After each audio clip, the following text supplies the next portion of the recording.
Here we go. Good evening, everyone. Welcome to episode 2 of Brothers Y'all Good. My name is Mike W. with my brother Jason S. And we are the co-hosts for this program tonight.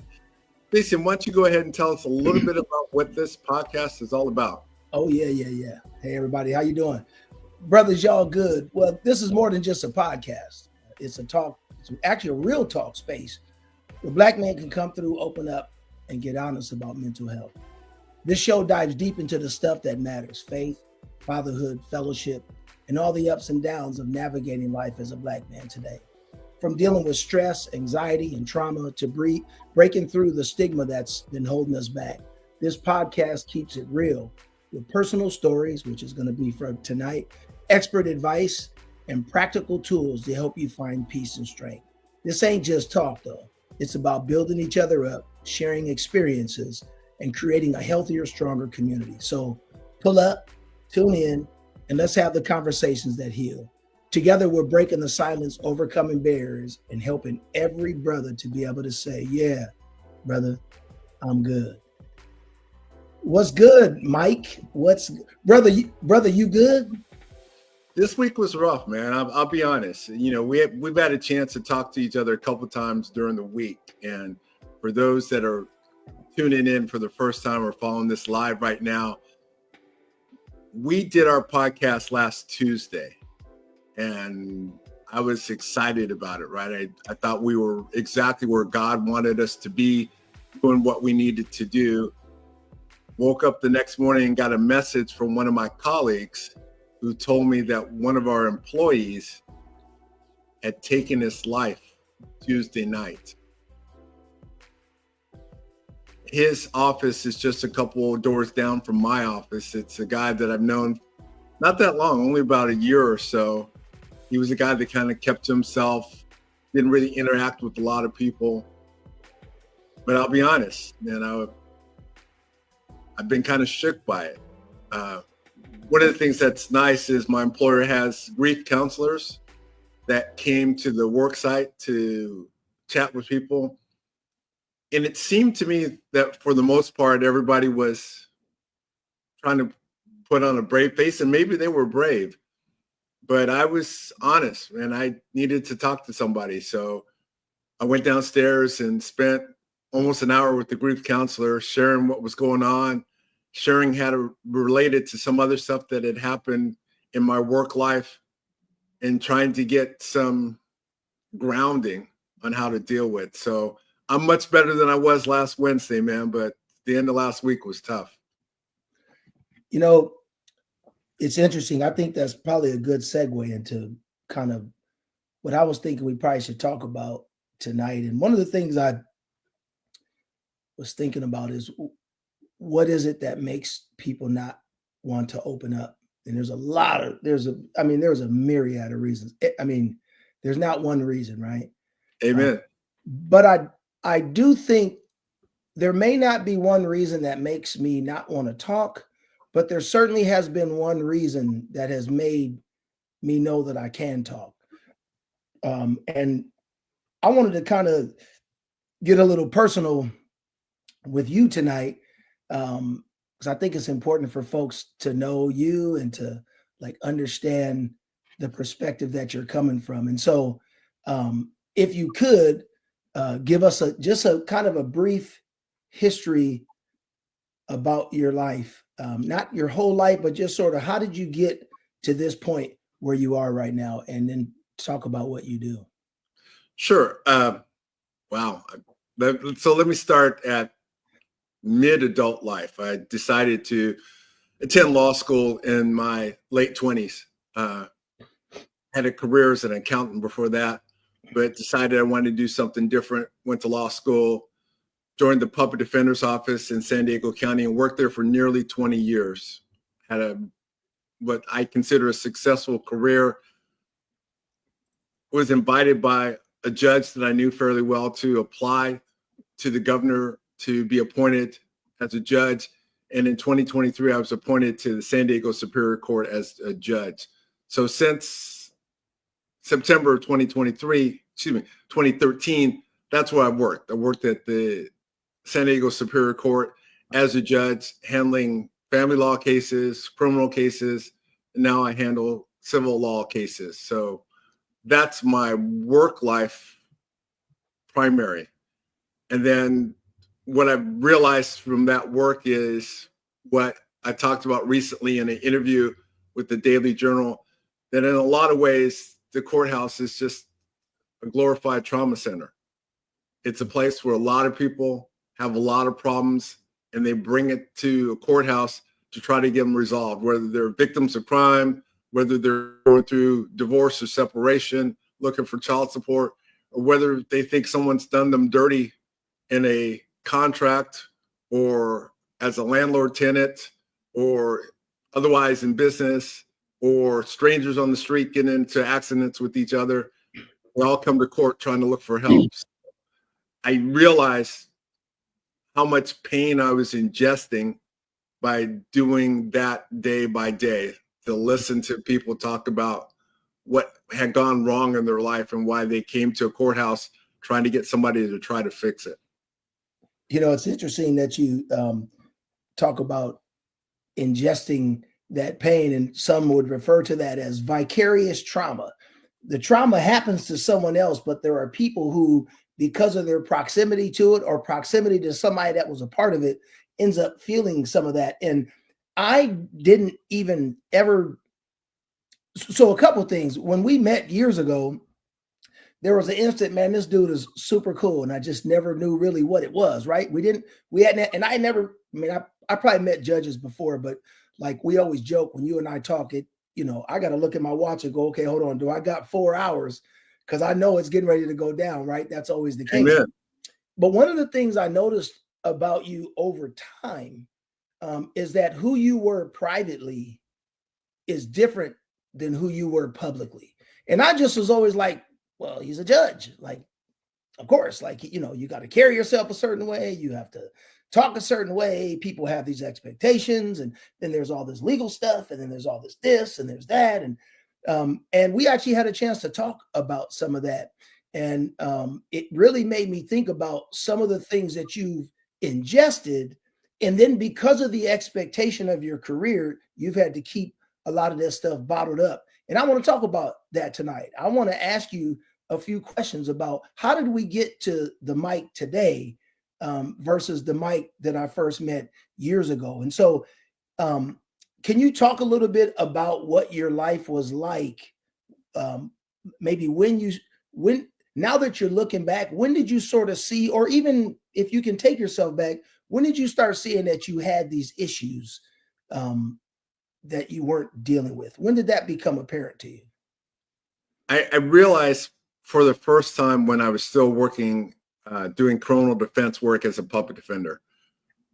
One of the things that happens if you're good and experienced in that type of office is you get what they consider more and more serious cases. And by serious, they just mean that the punishment that your clients face goes up and up. So it goes from a couple of days in jail to a couple of months in jail to a couple of years in prison to a whole bunch of years in prison until life in prison and the potential of death. And so what I was doing toward the end of my career was I was representing a lot of people that were facing life sentences. They were the people that were committing the most heinous crimes in the county. They were murderers and rapists and child molesters. And those are the people I was defending. And those were the victims that I was hearing about their stories. Those were the photographs that I was looking at on a daily basis. And I was trying really hard to act like none of that mattered. I remember specifically having a case where my client was accused of killing his 2-year-old daughter, and we had autopsy photos. And the prosecutor and I are discussing with the judge whether the pictures with her skull with the skin pulled back would be too much for the jurors to see. And what I realized later was everybody assumed, the judge, the prosecutor, and I, that we were okay looking at them. we just thought it was going to be too much for everybody else. And what I came to learn later was, no, I was being traumatized by doing that work and not having a way to express it. And so that's when I first realized it. I didn't really first start to address it, though, until I became a judge, and I had some traumatic things happen as a judge. I had one woman who drowned her son in one of my family law cases after we had signed an agreement for her to have joint custody of their little toddler. I had another woman who killed her baby's father because she didn't want him to be able to see their son. So she murdered him at a McDonald's in Marietta. And so it was after that incident that I realized I needed to go see a counselor. And I had some people, including some colleagues on the bench, that recommended somebody for me to see that could really talk about the stuff that I'd worked really hard not to talk about. That I put on this great mask that none of this bothers me. I can handle all the cases. I'll be fine, only to turn out not to be anything like fine. You know, it's interesting. I'm thinking back to when we first met, you know, and here you are, you know, you're a real tall brother. If people haven't seen you before, you probably like what, 6'4", something like that, 6'5"? 6'2". Yeah, well, to me, I'm 5'8", so everybody's 7'7" to me, right? Just you should have just went with it, man. You make me look bad when you. Yeah. No, but everybody's gonna check me. This is gonna be on recorded. I can't claim that. So you know, when someone sees you though, immediately, like, because you carry yourself as very, like, you know, you look like you got it together. I mean, you got the. I mean, I'm being serious. You got the distinguished beard, and I mean, you walk very upright. You're very careful about your posture. There are things that I notice about you that you're very, and you walk with intention.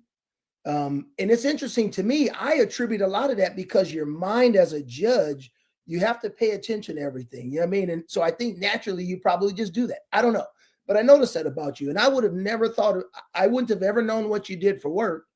And then when I found out what you did for work, I immediately got curious. And you know me, I'm, you know, like people ask me in my career, what's the worst thing you ever saw? You know, for me, like we would talk hours of like, so tell me this. So as you're on the bench and you're making these decisions and you're talking to people and you're doing this, and can you object here? Or why do you do this? Or what?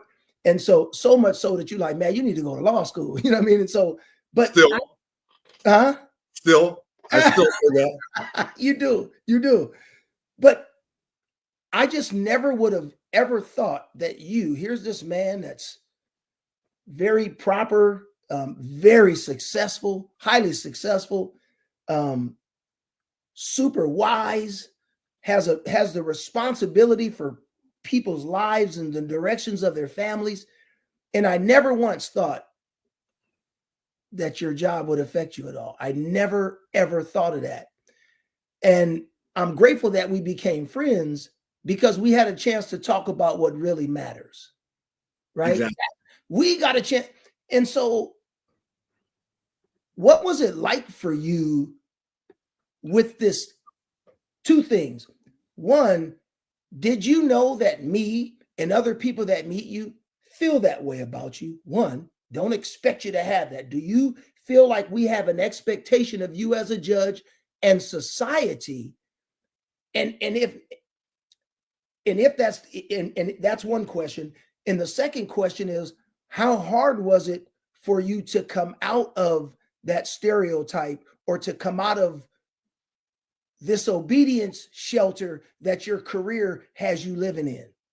Oh, that was kind of an obedience shelter. Oh, that's pretty good. I like that. Let me marinate on that right quick, Judge. Hold on, give me a second, Your Honor. I object. No, but so yeah. So do you remember the questions? Yeah. No, and so it was probably about 5 years ago, and I remember describing how I was feeling to a friend, and it was somebody who was a coworker, and he said, "That sounds like you're depressed." And I'm like, "No, I just don't feel like I want to do anything. I feel like I'm going through some motions. I have trouble feeling stuff. And it was through going through some individual counseling that I realized that there was stuff that I just didn't talk to anybody about. In part because I knew it was painful stuff. Mm. And we talked a little bit about it last time. The sense that everybody's going through a little bit of pain. So why would anybody want to hear about my pain?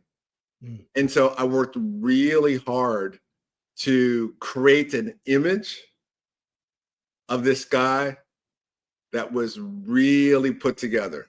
Mm. And I stood behind that image, right? The idea, almost like the great and powerful Oz, that not that I was controlling everything, but it was this guy that I would joke with people. Folks would tell me, wow, you guys seem like the Huxtables, right? You're a judge, your wife's doing this, you're living this life. And I'm like, yeah, I can maintain that image. I can be that guy. I'm blessed to have a father that really lived the life in a very self-assured way. Mm. And I recognized that the difference between he and I at that point was he had lived his life authentically and I wasn't. I was living mine as if I was acting like a character whose role I knew how to act. So I knew, to your point, I knew how I wanted people to see a Black judge because I was the only Black judge at my courthouse. And so I was going to be the representative. So clothes are always going to look nice. Suits are always going to be fitted right. Ties always look good. Shoes always shine. Always going to stand up tall. Always going to walk in a way that carries myself with some status, right? Even as an attorney, there are people that would see me and say, I want to hire you. And I said, you can. I work for the county. I'm with the public defender's office. Well, you don't act like a public defender. You don't walk like a public defender. I said, I don't know what that means. I'm walking like I'm the best attorney that you can get because that's how I feel. But part of that was an act. And so much of that was something that I had believed in the role so much that I was afraid to let people see any of the pain that might come with that. Mm. And it wasn't until in 2019 when I decided to start to pull that down. In 2020, I joke with my wife now that the pandemic was so hard for so many people, and I don't minimize that, but it was really good for me because it gave me an opportunity to do some healing outside the public eye. And so I could deal with some painful stuff, address some things. So by the time we got out and were reconnecting with people, I was a different version of myself than the one that had gone in because I had decided whether you like me or not, whether you're going to appreciate what I'm saying or not, whatever's coming out of me now is just going to be authentic.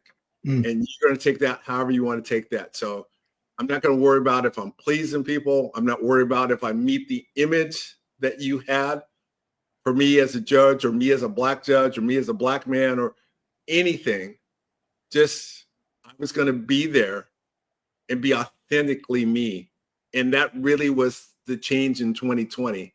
And I haven't looked back since. I've tried to lean into what makes me authentic. So it's not to me a coincidence that what happened last week at our courthouse came after we did our show last week, because as I told you this past week, if this had happened earlier, there's no way I'm in a position to even talk about it. There's probably no way I'm even going downstairs and talking to grief counselors because I'm going to act like, no, it's all good. No, I'm fine. Everything's good. And so what I know to be true is what really matters is being authentic about the things that matter. So I came in and checked on my staff, my research attorney, my courtroom clerk, the calendar clerks, see how they're doing, the other judges on my floor to see how they're doing, whether they wanted me to do that or not, whether they thought that was my role or not. Those are the people I care about. I'm going to check to make sure you're good. And then I'm going to take care of myself. Yeah. And make sure I'm good so that I can go through the next day. Because the thing about my job, kind of like your job, it doesn't stop. It's the next day is going to be more stuff that you're required to do. Next day, people are expecting me to make decisions about their life and their cases, and I can't do that if I can't get my head right. And so it was all about making sure that I chatted out, addressed some things, connected some things that I hadn't connected before, and realized, oh, okay. Wow, I see how that all works out now. I see why these incidences are connected to this random act that took place in my courthouse. Okay, now I see why this bothers me the way it does. Might not bother anybody else, and I'm not worried about them yet. I'm taking care of me. So that's what was important for me. And that started about 5 years ago. Interesting that and for those of you who maybe just tapped in, or just as a reminder, the kind of what kicked this conversation off was one of the people that works in Mike's office. I don't know how. Courthouse. Oh, sorry. Yeah. You can see I'm still a little ignorant. I'm slow. Work with me, Mike. You're good. Worked in the courthouse. The gentleman hung himself, killed himself. And one of the things that I often hear asked is, did you notice anything about the person before it happened? Right. So I don't want to ask about this person because but for you, what did life look like while you weren't talking about this stuff? You talking about you watching babies, pictures of babies, all kind of just the most heinous, the stuff that people watch in the movies and the stuff that most people have no idea is really going on. It seems like imaginary. Right. And you're actually seeing it in real time and you're watching mothers who are supposed to love their children, care for them, fathers who are supposed to, wives who are supposed to love their husbands love their wives, community members who are supposed to be responsible that should not have done such a heinous thing. And you're mediating these things with using the law, and you have a particular lane that you got to stay in, and many times we won't even get into that, but many times the law kind of says what you're going to do. It limits your ability to make your own decisions, and it's not like everybody says the judge did this. No, the law said that this is what he had to do. But what was your life like? What were the signs that you were bottling things up, holding stuff in, and likely going to? And what's up, Kaim? First of all, what's up, brother? He just retired from the military a couple months ago, man. Right on, strong, brother. Yep. What was life like for you in real life? What did it look like for you as you were depressed and like holding all this stuff in? What was nobody seeing? Right. So outwardly everything was looking pristine. Yeah. Right. But it's like those skits you see that if someone's going to come over and visit your apartment and you got an area rug and you're just going to sweep literally everything underneath the rug and put it over. Whatever emotions I was supposed to be feeling in response to dealing with other people's trauma, I wasn't. I was putting it somewhere inside of me and just not dealing with it. The way I describe it with my wife is, imagine if you get cut and you don't treat it, you just wrap some toilet paper around it. And then you get cut again someplace else and you just wrap more toilet paper on it. And then eventually it starts to fester and pus and all that nasty stuff. And you're like, I don't want to see that. So I just wrap more toilet paper around it. So outwardly, you couldn't see anything because I had everything covered. Everything looked good. But inside, it was just ripping me apart. It was festering inside.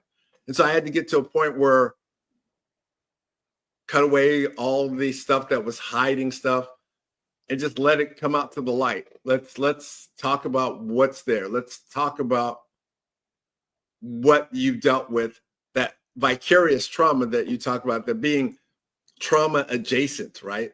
That's how I always refer to it, right? What none of this stuff ever happened to me. I just was a witness to all of it. Repeatedly. Someone got killed. Great. Show me pictures of the crime scene.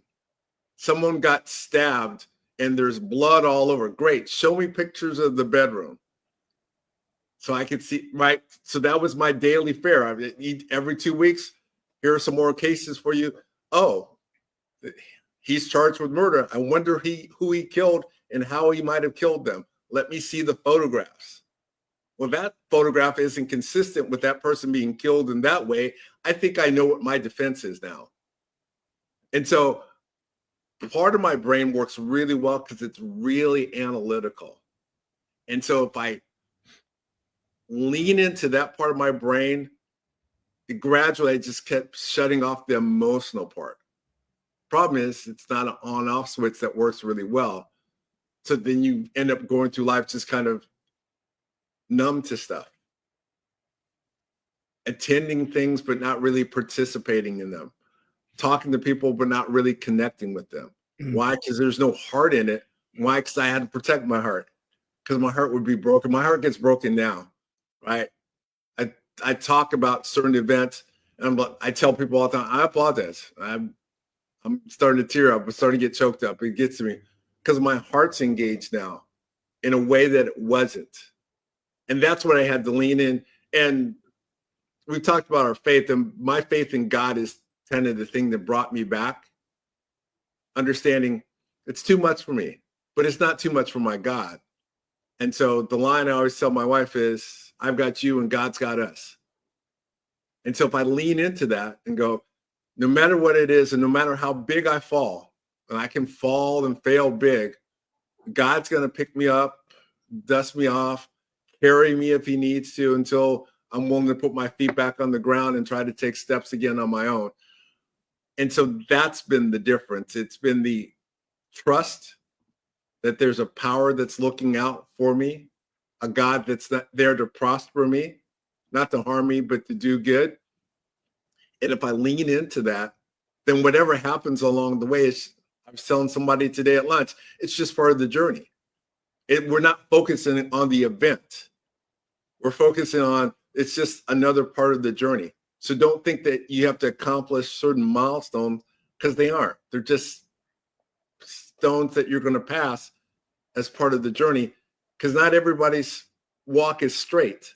Sometimes the path zigzags, and sometimes it loops back. You're like, wait a minute, I think we passed this rock before, but we're going to take a different direction this time. And so that's what I've learned from this. And CK was like, yeah, desensitized. That's a great way to put it. Let me ask you real quick, because he brought up a really good point. But here, so when you talk about being desensitized, so you said I'll be at events, but really not be there, like super disengaged. What does that look like? What does it look like to be somewhere and really not be there? Like what, you know what I'm saying? Like if somebody doesn't really know that that's what they're doing, or they're in a place right now where they're like, I want to kind of see, like, I feel like that maybe I don't know. What does that look like? What does it look like to be somewhere and not really be there? And let me read Kayam's comment. He said, it sounds like you are desensitized to close people due to your day-to-day service to our society. God will bring you back like you are alluding to, Judge. You are human. 100%. And that's the second thing I want to ask you about. But what does that look like? And thank you for that lead in, Kayam. I appreciate you. What is being somewhere and not really being there? What does that look like? How could someone recognize that that's what they're doing? I think the people that see me now, that saw me then, describe it better to me than I can, that there's a different energy about me, right? We were at the breakfast yesterday morning, right? Yeah. And previously, what I would have done is kind of just stood on the outskirts and waited to see if anybody came up to me, right? One of the things about being a judge in San Diego County is there's a couple of people that know me. And so if I stand around and being tall, people would see me and say, "Hey, Judge, I saw you over there," right? I came over to say hi to you. So I'd stay out of the fray. I wouldn't try to engage people because I really wasn't trying to see what's going on with them because it wasn't ever going to be reciprocal. And what I learned from being an attorney was I was really good at asking questions. So if you saw me, you saw that I was asking questions like I was interested, but I really wasn't, because to really connect, I would have to put my heart out there. And I wasn't about to put my heart out there because I know there's scary stuff out there. And so the difference now is, and we saw a couple of people yesterday that were like, "Yo, Judge, I see you now, and you are different. There's a different energy about you. There's a glow about you there, right? Instead of just following you around, I'm sitting there talking to other people. It's like, oh, okay, I can do this now because I'm willing to put my heart back to them." And so there were people there that I had seen around, but hadn't really chatted with in years. And I'm like, "Hey, it's great to reconnect you. We're going to get together. I'm going to make sure I got your contact. We're going to do this because I'm in a place now that's so completely different than where I was before." But it wasn't that anybody desensitized me. It was me being protective of myself and going, "You know what? I'm just not going to put my emotions out there." And I remember being in counseling and my therapist trying to get me to talk about emotions, and I'm starting to get emotionally triggered by it. And I'm upset with her going, "See, that's why I hate emotions, man. I hate this feeling." And she's like, "Yeah, but that's part of being a human, man. You got to feel that stuff, because not feeling it is even worse." And that's what I had to learn, that what I thought I was protecting myself from was better than being protected from it. It's like if you went out to a restaurant and got sick on the food and said, "Well, you know what? I'm not going to eat solid food anymore because the last time I ate solid food, I got sick." Well, eventually you realize that's not a healthy way to try to go through life, but you made a choice because you were trying to protect yourself. And that was me. I made a lot of choices going, there's some stuff that I do in my job that's really scary. And the best way for me to deal with it is to not deal with it. So I just won't do it. And so I go out in public and I couldn't turn it back on because I had to understand there's not two me's. There's only one me. And either he's going to have his heart out there that sometimes is going to get broken, that's going to see people upset, and you're going to, right? I've cried with a lot of people now that I wouldn't have cried with before because I feel their stuff now. Right? It's weird and it sounds almost silly to say, wow, I now have feelings, but I can feel stuff. I know what I know what you're going through. I know what you feel because I can feel it because my heart's open enough to feel those vibrations, because that's what we all do. We all vibrate. That's where our energy comes from. And so with my heart open, I can feel your vibrations. I feel you, right? That's the language we use. That's what it's designed to convey. I get you. I understand you. Yeah. You know, it's interesting. You talked about saying, you know, I ate this food, solid food. It made me sick. I'm not going to eat it no more. And now you recognize that's not wise to do that. I mean, it doesn't, that we don't do that in many other instances. I mean, we may do that with single things, like there's certain foods that I don't eat because it just one time I ate it and it made me sick. So I don't eat it no more. But I certainly don't do that with everything. But what changed though? Like you were going to counseling or what was the point where you just said, I want to start addressing my feelings? That's one thing. And then I have a follow-up question to that as well. And I'm writing as we're talking, I'm taking notes. I appreciate that. I got another question for you after this one. You're good. No, there was so much that changed, right? And so I was finding that I had a voice that hadn't been expressed, and what that might mean. and how scary that was. I remember telling my wife now that I don't know what to do once I let the facade down, right? It's this image that I projected, right? What's everybody going to think about how I'm living if I'm not, right? Because I'm living this life that people go, man, it sounds like you've got an amazing life. And I was like, I do. But part of it wasn't really amazing. And I wasn't talking about it. And so to finally get to a place where it's like, no,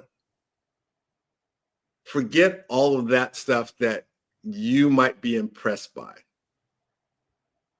Let me get to a place where I'm comfortable in my own skin. And if it's not impressive to you anymore, I'm okay with that.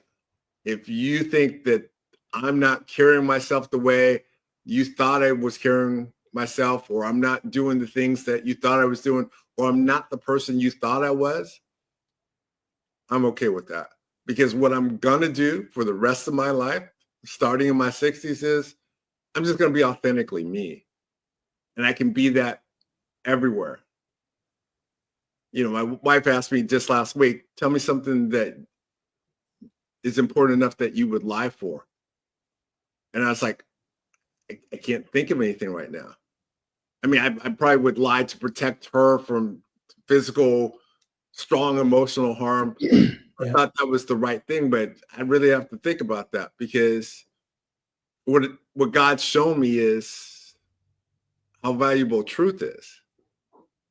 And so if I live in a space of truth, I've learned that that's a comfortable place for me to live, even if people are going to go, I don't like your truth. I don't like, as a judge, I don't like the decision that you made. I don't like the way you characterize my testimony as a witness. I don't like these things. And it's like, I get it. You might not like that, but what you'll see from me constantly is I'm the same dude. I'm the same dude on your case as on the next case, as on the case next week, in the case next month. I'm the same in the courtroom as I am outside, because I really feel that I became whole rather than separated. Once I wasn't worried about projecting an image, it's easy to just be me. I'll go in the closet and grab some clothes and put them on. Why? Because I like these clothes. I know at the breakfast, there's going to be some folks in suits, and I could have worn a suit. I got suits in my closet, but I wasn't feeling suits yesterday. So I put on an African shirt and some Dockers, and let's roll. And you can say, and some folks said, man, I didn't even recognize you in them clothes, Judge. I didn't know that was you. You was definitely cold chilling, that's for sure. Yeah. Right? I could go to the Earl B. Gilliam Gala, right? And everybody's black, dark suits and stuff. And I've got a white jersey on. You came up in there too. You was like, I'm here. I'm not worried about these folks. I'm really not worried about anybody else. And by not being worried about anybody else, I can authentically step into places. And so it's the thing that allowed me to talk to you at that event about starting this podcast. Because I knew God told me to ask you, and the answer is going to be yes or no. And the answer wasn't going to determine what I was going to do next. It was just going to determine who I was going to do it with. Sure. So as soon as you said yes, I was like, all right, cool. Now it's the next thing. Let's get this rolling. Yeah. Okay. We're going to start it last week. And it was a tough week, but it needed to happen because God knew it needed to happen, because God had already seen what was going to happen with the rest of the week.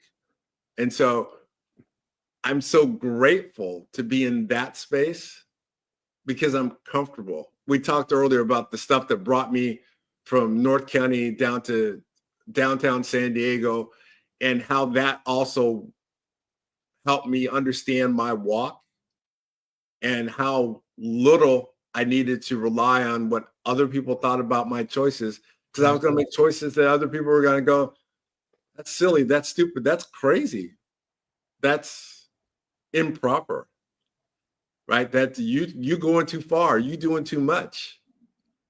But, we talked about some of the folks that we know that that's who they are. They make choices and people go, she really don't need to be doing all of that.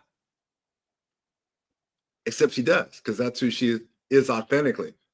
Well, that has become my walk now. I can do the things that I think I'm supposed to do because I'm not concerned about whether anybody else thinks I should be doing them. Right. So whether that's applying to be the public defender, whether it's leaving criminal and going to a civil assignment, whatever it is, whether it's flying to Africa to be at a graduation for prisoners that are studying in law school, whatever it is, it's God and me and my wife talking about what are we led to do? What are we prayerful about? And then what are we moving on? And we're just going to continue to do those things. So the slogan she and I developed is do the right thing and then do the next right thing. That's good stuff. And so that's how I try to live it now. So you call me and say, what you doing on Monday? What's going on? Well, it's all people's breakfast. I got nothing planned. I'll be there. Cool. I'll see you there. Because that's the right place for me to be. It's not hard now. It all seems to fall into place now. Yeah. It's interesting.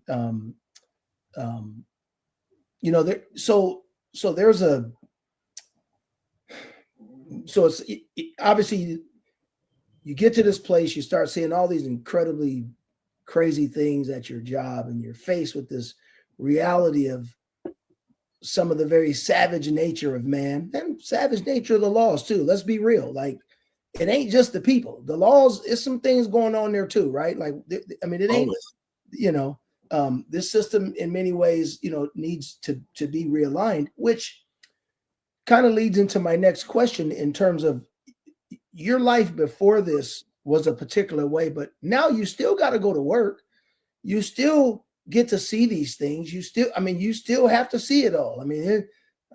You may not be the first one to see it as a lawyer, but as a judge, you still need to see the stuff that everybody's maybe not in the type of stuff you're adjudicating now, but and maybe it is. But my point is, you still see it now. How do you deal with the weight that you have now as you've had this encounter where now you're like, no, I'm going to be authentically me? Where do you take that stuff now? Where do you take the trauma, the same traumas? You're seeing the same stuff. It's still there. But what's different now? What are you doing in the courtroom now? And what are you doing in your life after you're exposed to that stuff? What I'm doing now is I'm sharing it rather than holding it in. I've learned the process of just talking about it. And it doesn't have to be with the most trusted person I know. It just has to be somebody that I think cares enough that they'll listen for a second. Because me just getting it out with words is what's helpful, right? In the past, what I would have done after what happened this last week is I would have quickly and quietly gone down to try to meet with someone and not discuss that with anybody, right? Because nobody needs to know my business. They're going to think I'm weak. They're going to think I can't handle stuff, right? That was the big thing for me, right? If people knew that as I was trying murder cases, or as I'm trying child molestation cases, or as I'm trying rape cases, I'm crying because of what I'm dealing with, they would have had a different view of me that I didn't want them to have. And now I want them to have the view that, oh, I've seen him cry. I've seen him cry a bunch of times. He cries talking about this. I've cried sentencing defendants as a judge, as I talk about their lives and their choices and where it's led them. And not like the little sneak cry where I just dab the handkerchief to the corner of my eye, but tears streaming down, having to stop because my voice is choking up. Because I want people to see that, because that's really me feeling stuff. I've cried in front of juries, right? Because I don't want to pretend anymore that what's happening in this space isn't sometimes horrific. And I don't want to be so proper about it that I act like, no, it's just another murder case. And this is the 12th murder trial I presided over. So why would I be concerned about this one? I don't know these people. That's why I can handle the case. I'm not emotionally connected, right? That's the language we use. You know, or can I be emotionally detached from all this? Yeah, I can. If I just decide, let me unplug my heart for a second and deal with this. But I wasn't an ER doctor, right? ER doctors often have to do that. You can't get emotionally attached to what's coming in because you got life-saving stuff that you have to do. Well, my stuff wasn't nearly as crisis-centered that I had to patch something up really quick.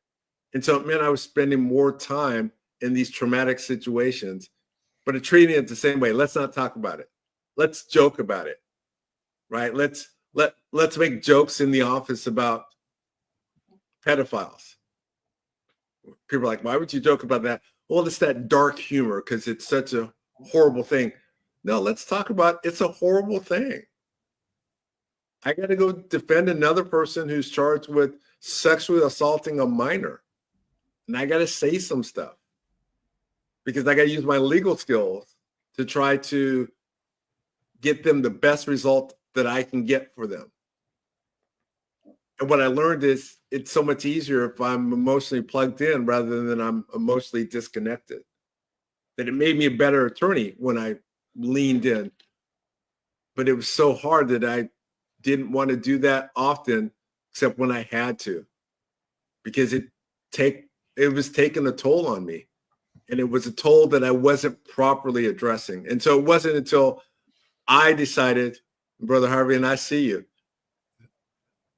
I can talk about being scared, because scared is the thing that you need to feel before you can get to the place that you need to be.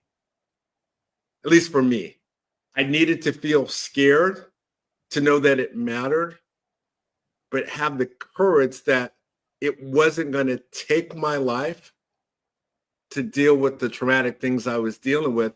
And once I got to the other side of it, it was like, okay, what are the other things that helped? I do adventure stuff, or at least used to do more of it. So jump out of airplanes, bungee jump off of bridges, all those things that some people go, whoa, how could you do that? Well, once you've jumped out of a plane, right, free in the air, looking down, nothing but ground, parachute is not open yet, and you're like, all right, if this doesn't go well, this will be the last view I have on Earth. Well, then other things aren't nearly as scary, because other things are just the emotional stuff that I'm dealing with. And so that's what I learned, that the stuff that I was the most fearful from, I needed to run toward it and not away from it, because the best way was through. I was telling my wife the example the other day about the difference between, at least the story is, between how cows and buffaloes deal with storms. And the story is that on the plains, if a storm's coming, what cows will try to do is they'll try to run away from the storm. And as a result, the storm stays with them longer because they're going on the same direction as the storm. But buffalo don't. They turn and they face the storm and run into the storm. And so they get to the storm sooner, but they get out of it faster because they're going in opposite directions. And so the fastest way out is through. And so it's the story that's designed to suggest that if you're dealing with things that are uncomfortable, don't run from them, because you're going to be stuck in that space the longest, but turn and face it. And if you can, run toward it. And I've found that that's true in my life. The things that I've been reluctant to face, once I faced them, first of all, they weren't nearly as bad as I feared they were. My imagination was stronger than the reality. And I didn't have to deal with it anymore once I dealt with it. I didn't want to talk about this, but now that we have, and we had a really tough discussion, but now that we've had this tough discussion, we can move forward. because it was the tough discussion that we were trying to avoid that was keeping us stuck. And so my wife has been an amazing partner in that regard, because she's given me the space to say, we need to talk about some stuff. And it's going to be safe. We're going to get through it, but we need to talk about this. And so we faced some tough stuff and gotten through the tough stuff, which has made us stronger as a result. I love it. You know, just in the interest of time, we're already at 50 minutes, and it's super great. Seems like it's only been 10 minutes. You know, what's up, Zoe? Got a lot of love for that brother right there. And what he's doing, right? Oh, listen, one of these days, like soon, we have to have him on and just talk about his life and his journey and how he's got to where he's at. He's overcome a bunch of stuff, and he still is on a regular basis. I'm grateful for him. He's up there making sure that my baby girl's all right.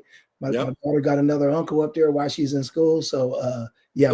At least until we get him into law school. I'm just saying, hey, I'm going to take what I can get. You know what I'm saying? So grateful for him, man. And I said, man, hey, baby girl's going to, man, say less. You know what I mean? It's whatever. I already checking in with her, man. Love you, Zoe. Thank you, man, for sure. Man, I appreciate that, man. One of the things I wanted to ask you, I love Lonzo.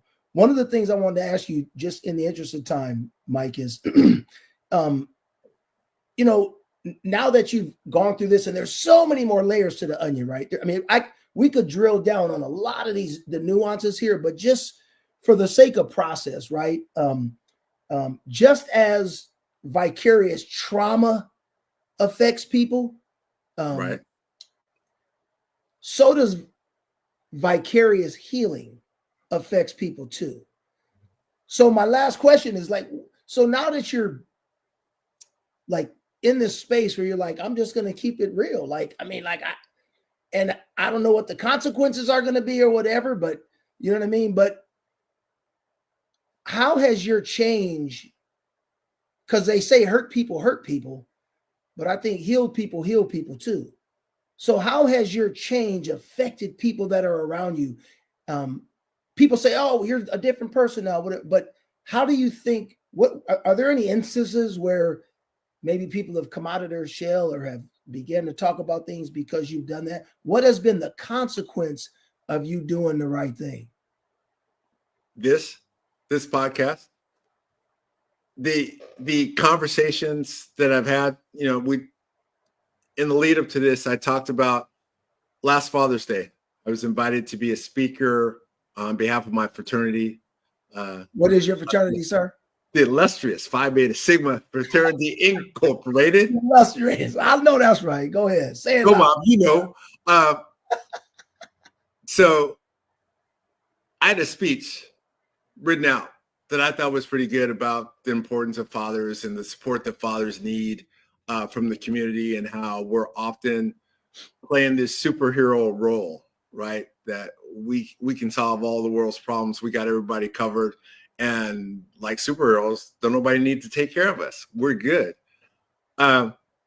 And probably about 2 minutes into that speech, God moved me away from the podium where my notes were and just had me start talking about mental health and how important that part was. And I wish I had somebody videotape it, because I don't know all the stuff I said, but I know I said some stuff that had a whole bunch of people coming up afterwards going, man, I really appreciate what you said, but there's got to be more conversations about that. We got to do more of that. And so, you know, your sister was on last week, and what she was suggesting is how important it is to check in, right? How important it is to take time to see if there's somebody that we know and care about that we haven't heard from in a minute, and just reach out to them. Not that we need to do anything, but that we start to model that behavior. We listened to John Kim talk yesterday about the importance of connection, right? And the closer that we get, the stronger that we are. And I was sharing with him the analogy of that game, Red Rover, right? Where you stand and hold hands or link arms, depending on what neighborhood you grew up in, and somebody was trying to break between you. And the stronger you were with the person next to you, the harder it was for them to break through. And if they couldn't break through, then they joined your team. and you guys got stronger and bigger as you grew. It's a great model for life, because if we connect to the people that are close, right? It's me deciding, yeah, you and I are going to stay in contact, Jason. We decided that before the podcast came up, right? We're going to do regular check-ins with each other. But I tell you all the time, I'm always so impressed with you because I know I'm not your only friend. And I can be out with you and you can see dozens of folks that feel like I feel about you, because you are so good about making sure you stay in contact with people. And that's what I'm learning. That process is healing, not just to you, the recipient, the person that's trying to stay connected, but all those people that we touch, right? To see somebody walking by and stop them for just a second and say, hey, my sister, how you doing? You good? I haven't talked to you in a minute. Everything good with your son? Everything okay? Yeah, all right. I'm glad to hear everything's all right. I'll talk to you later. Heals them just a little bit. And so that's the beauty of that type of behavior. It doesn't just make the person that's doing it feel better. It always does. But it makes the people that get touched, like I was saying last week, the people that get seen, because that's what we all want. We all want to be seen. And so when we feel seen, then it makes it easier to go, I'm not doing this by myself, right? When I came to downtown San Diego, there were a lot of people that wanted to rally to my side to let me know it's okay. I don't know if you're down here because they're punishing you or whatever it is, but we want you to know we got you. And so that's all stuff that helped me heal through that process to go, no, I'm straight. I'm good. I got people here. I got a crew checking for me. It's what I said to you when we were talking about another activity that had taken place. And it's like, yo, you should have called me, because don't you think it would have been different if I had been there? Because it's something about that. My wife and I always joke. I tell her our story is basically the Lion King story. She's Nala. I'm Simba. Yeah. And with Simba's with the hyenas, he's trying to practice his roar, right? Rawr, rawr. And they're laughing until one time he comes up with this great bellow of a roar, and they cower. And he's thinking it's him, and it's not him. It's because Mufasa is behind him. And sometimes that's all we need to know, that somebody's got our back, that we're not in it by ourselves. And I can get out of the elephant graveyard because I got somebody that's got a big voice behind me that says, don't worry, I got you. And those are the things that help us heal. It's knowing that there's somebody there. It's Simba coming back from hanging out with Pumbaa and Timon because Nala's saying, I got you. Let's come back. Come back to Pride Rock. We need you. Cool. And that's why I tell my wife that that's what she did. She brought me back from whatever space I was in going, yeah, I'm not going to deal with stuff, to, well, come on, King, come back to your throne and run things.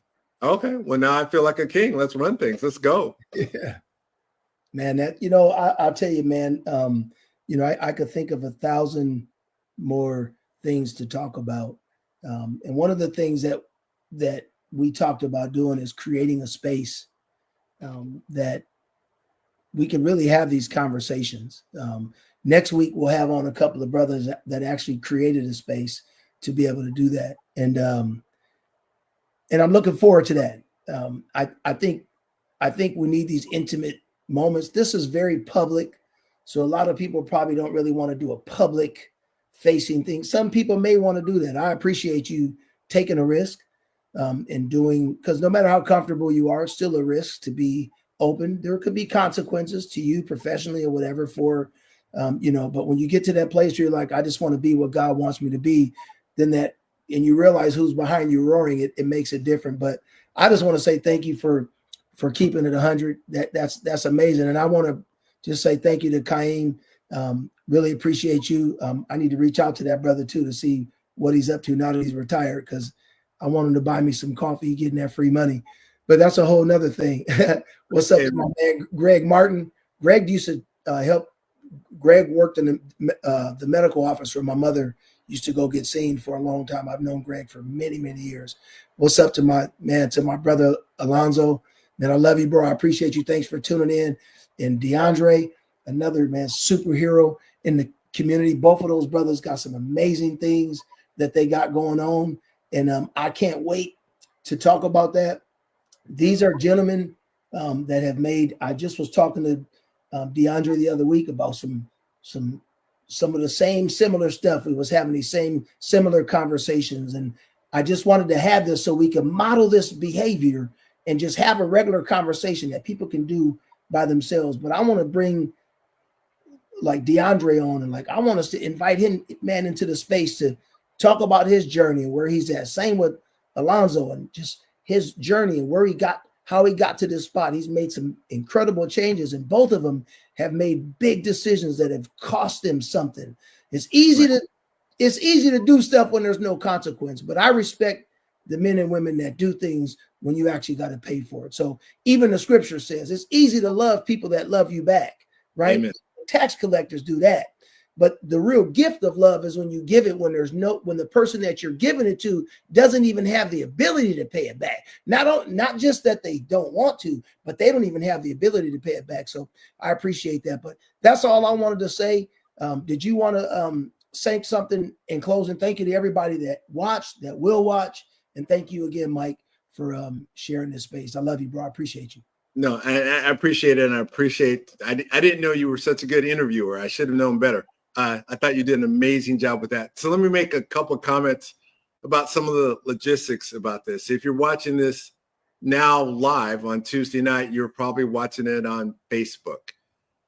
But we're going to be on other platforms. So as soon as we finish with this, probably by the end of the night or early in the morning, it's going to be on YouTube and Spotify as well. So if you've got friends that aren't on Facebook and you're like, yo, I saw this thing, you should check it out, tell them to go to Spotify, tell them to go to YouTube.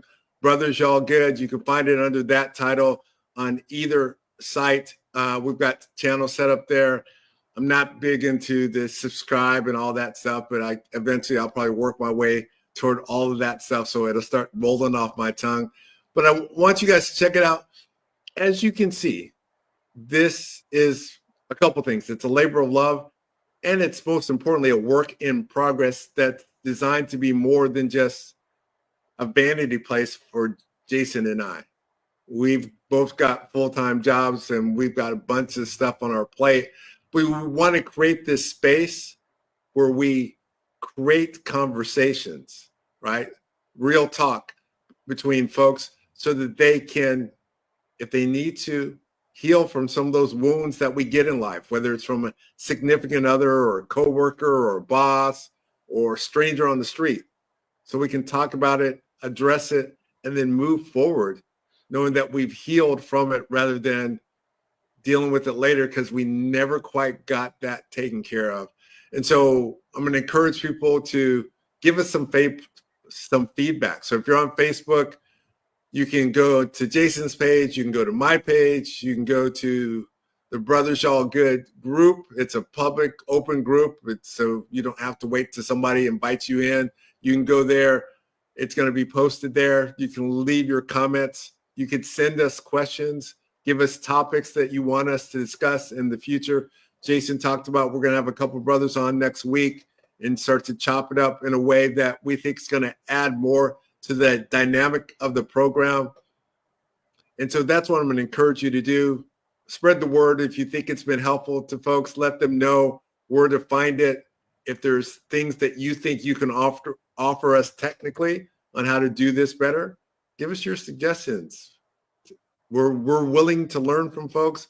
We're willing to get better at this as time goes by. And with that, I'm going to turn it back to you, Jason. I said at the beginning of the first program that part of what this podcast is about, it's about a couple of brothers talking about their faith as they deal with these challenges. And so if you could close us in prayer this week. Yeah, absolutely. Lonzo said they have a Bible study tomorrow, 6:30. Anybody who's interested, send an email and they'll send the Zoom link. It's going to be a good one. We'd love to have y'all. These are the types of things that we need to support. And I will say this is something I offer in any group that I'm with. I'm a Christian. That's what I believe in. So when I pray, that's how I pray. I respect it if you don't, and it's okay. Like there's nothing wrong with that. But I have to lean on what has held me up for all these years, and so that's what I'm going to do. So if you feel so inclined, please join us. And good stuff, Alonzo. God will. I got to look at my calendar. I'll be able to tap in tomorrow. Well, God, I just want to say thank you for this time. Thanks for what truth does. Thanks for honesty. Thanks for the freedom that comes with the truth. And I just pray for someone that hears this, whatever the trauma's been. We talk about work and whatever, but the truth is there's religious trauma. There's just political trauma. There's all kinds of things that people are going through right now and a lot of folks don't feel like they have anyone to help them. And for us, this space is really designed to speak specifically to Black men that really don't have a space, don't feel like they have a place or people. And not that this is the space for some reason, but this could be, or maybe it is a space. And we just want to pray for those men that are that maybe want to do something to themselves tonight. I just want to pray that you would intervene supernaturally to give someone that freedom, that big freedom. And then I just pray for somebody who's just in an emotional prison that doesn't know how to get out or doesn't know what to say or who to go to or what is even wrong. I pray for freedom for them as well. So I pray for the families that are affected by these emotional turmoils and all this stuff. I pray for the marriages that are affected, the father-daughter, father-son, all these things, these relationships that are damaged by emotional wreckage. So just pray that you be glorified and bring healing. Thank you for this time. And we appreciate you. In Jesus' name, amen. Amen. All right, Mike. Love you, man. I appreciate you, man. Love you, Jason. See Appreciate it that you do out there, man. Be safe out there. Hopefully they don't call you up north to deal with those blazes, but if they do, know that you're wrapped with the hedge of protection as you go up there to try to help the folks up there. We appreciate everything you do, man. Right on. Take care. All right, DeAndre. All right, Zoe. All right, Greg. All right, Kaim. Love y'all, man. Take care. Stay blessed. Peace.